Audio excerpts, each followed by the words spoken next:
Hi, so I'm Dr. Bliss. This is the last video you're going to get on the various roles that are involved in the schole system.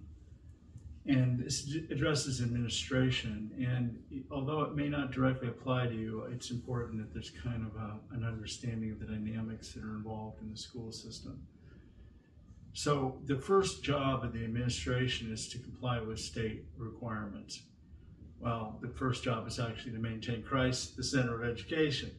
But the second job then is to focus in on the state regulations. And so in doing that, we have, turn this way, we have the end of the year test and ACT.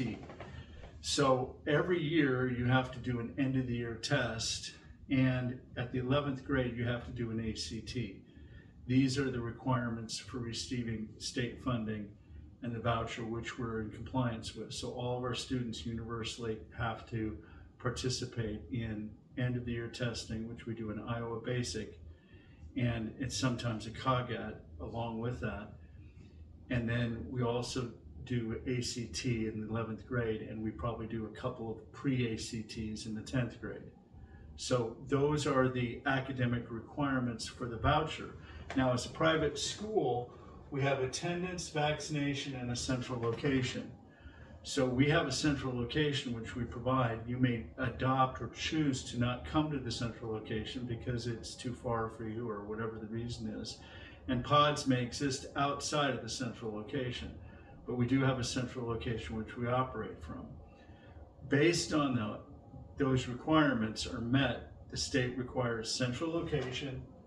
We have vaccination record or waiver in most cases, and attendance. Now, attendance is somewhat specific. It's 9 months out of the year during the regular school year that the private school needs to meet. So that's 9 months. What constitutes 9 months? Is that 9 times 30, or is it 8 times 30 plus 1? Well, they're not going to debate the matter. It's just the calendar days have to be during a 9-month period. That's it.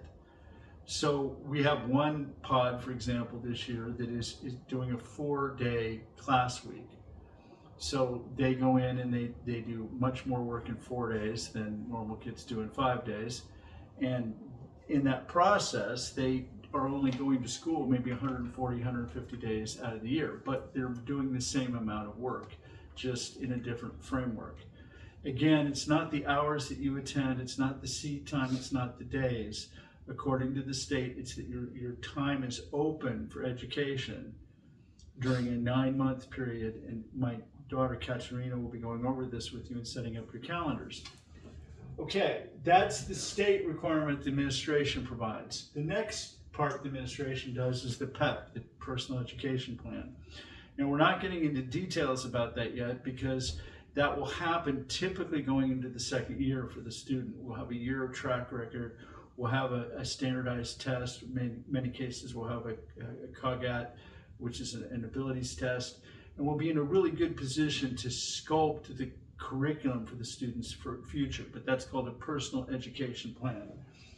There's also a handbook compliance. So you'll be receiving a handbook and there'll be compliance that's necessary to the handbook. Duh. Okay, there's board accountability. So the administration is accountable to Christos International Board, and that administration is answerable to the board. So you can always appeal to the board if you have a question. You can always appeal beyond the administration up to the board. Annually or more than annually, the administration gives an account to the board for the progress that's being made with the school. Also, hire and firing. So the administration has the capacity to hire and fire people. I don't anticipate ever firing anybody. It could happen, I guess. We haven't developed a big moral clause dynamic for the learning coaches at the moment. We probably will.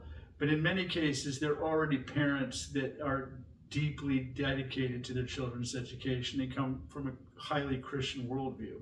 So we haven't had that need. We may bump into it. We may have to describe it. But that brings us to the fourth point, before I get to the third point. The fourth point is discipline.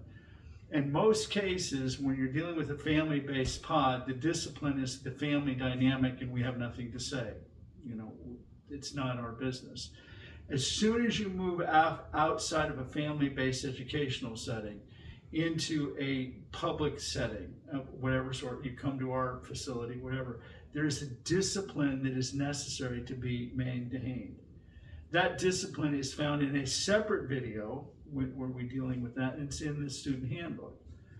But the basic aspect of that discipline has a fascinating story of origin in my own journey, coming from Luann Johnson. And she was the actress, she was the story that Michelle Pfeiffer played in Dangerous Minds. And she personally mentored me in how to create a good, disciplined learning environment in the most horrific of situations. And so there is a model there that we use, and in most cases in the family setting, you've got your own discipline context. In a group setting, we'll be discussing that, developing that, explaining that to you, but that is a separate video.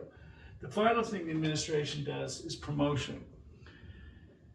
And at a certain point in time, we're wanting to promote this product, and we're anticipating that the learning coaches will make themselves available to people in their area to explain what they're doing or to show them the product or to do this. The pod lead is actually the kind of group boots on the ground, because the pod lead's wanting to develop their pod. Now, as far as numbers go, you can have about 12 students in a pod.